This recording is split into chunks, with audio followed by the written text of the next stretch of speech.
Hi, welcome to the Solo MMO. This is a Dracthyr. Say hello, Dracthyr. I look good from scale to tail. Okay, that's the last line you're getting in this video. The Dracthyr are World of Warcraft's attempt to add playable dragons into the game for all of you horny little scalies out there. No, this is not that kind of video. In this video, we're going to take a look at the lore behind the Dracthyr, why I have a problem with them, and why they are looking better after the Dragon expansion. So to begin with, let's look at the history of the Dracthyr. 200,000 years ago, Neltharion, or Deathwing, predicted a conflict between the Primalists and the Dragon aspects. Therefore, he wanted some soldiers in order to fight in this war, because dragons aren't very good at fighting, apparently.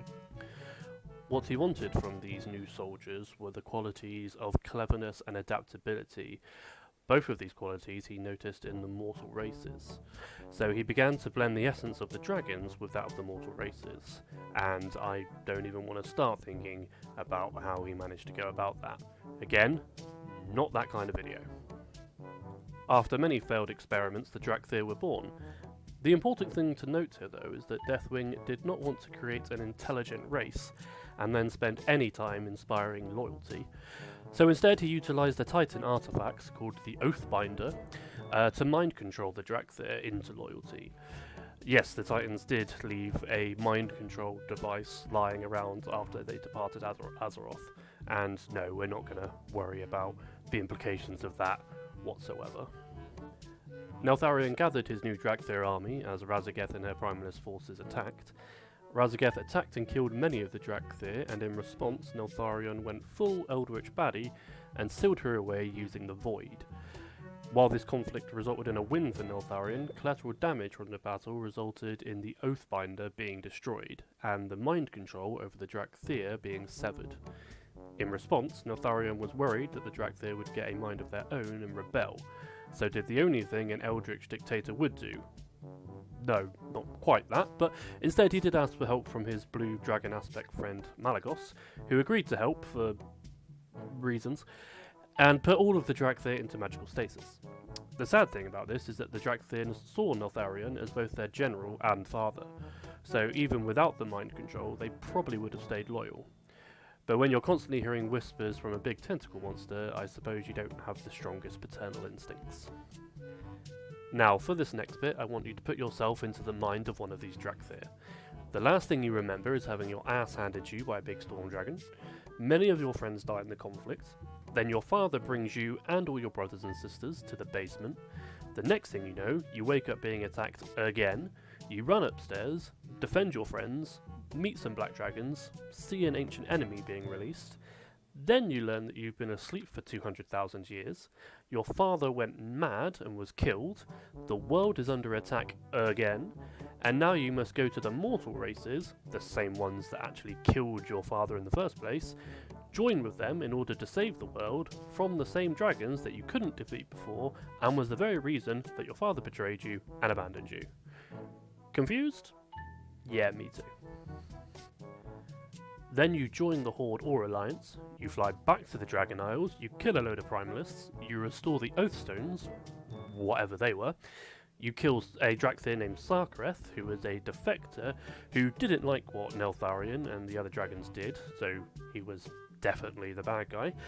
Make friends with a bad ice dragon, who is now a good ice dragon, and we just forget that we killed her sister.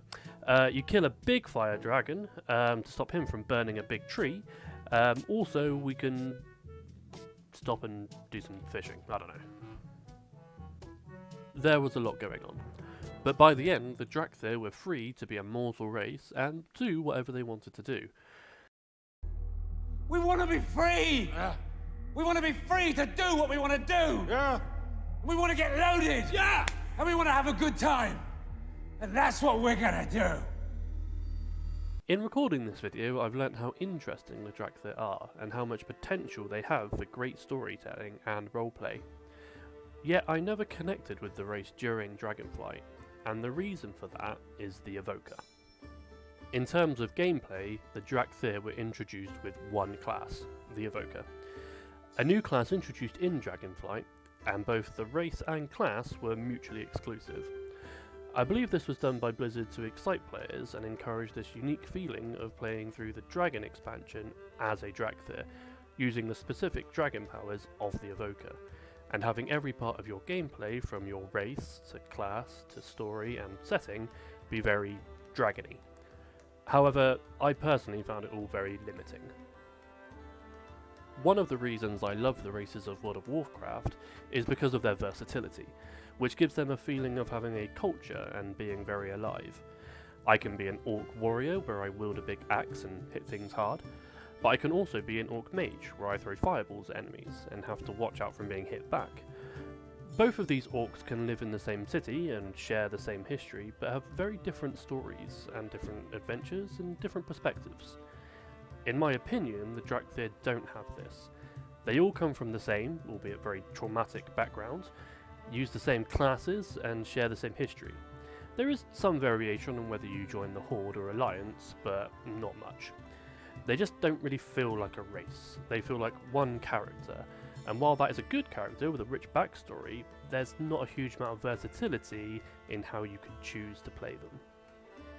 But there is hope. With the arrival of patch 11.0.5, the Dracthyr are getting 6 new classes: the Warrior, the Hunter, the Rogue, the Mage, the Priest, and the Warlock. This means the Dracthyr are no longer constricted by being one thing and playing in one way. They have more options now, more ways of playing, more potential backgrounds. For example, your Dracthyr could have given up on the dragon powers of the Evoker and decided to hang around with the goblins, making guns and learning how to be a marksmanship hunter. Or alternatively, your Dracthyr could have embraced the void, as Neltharion did, to become a shadow priest. There are more possibilities than simply being an Evoker. In my opinion, this will make the Dracthyr feel more like a mortal race, and a race that is part of the world with more roleplay options. Personally, I am looking forward to playing around with the huge customization options that come with the Dracthyr and combining them with various classes to come up with something unique. It seems odd to think that the Dracthyr will actually come into their own after Dragonflight. Now, I don't believe that Blizzard are going to focus on the Dracthyr in the War Within, but it is my hope that at least they will add some nods towards the new Dracthyr classes and their personal progress in forging new paths after the events of Dragonflight. Thank you for watching. If you like this video, please like and subscribe. Also, if you're interested in more content from me, look in the description below for a link towards my weekly newsletter. Also, let me know in the comments what you think of the Dracthyr. Are you excited for the new classes coming, and what are you planning on playing in the new patch?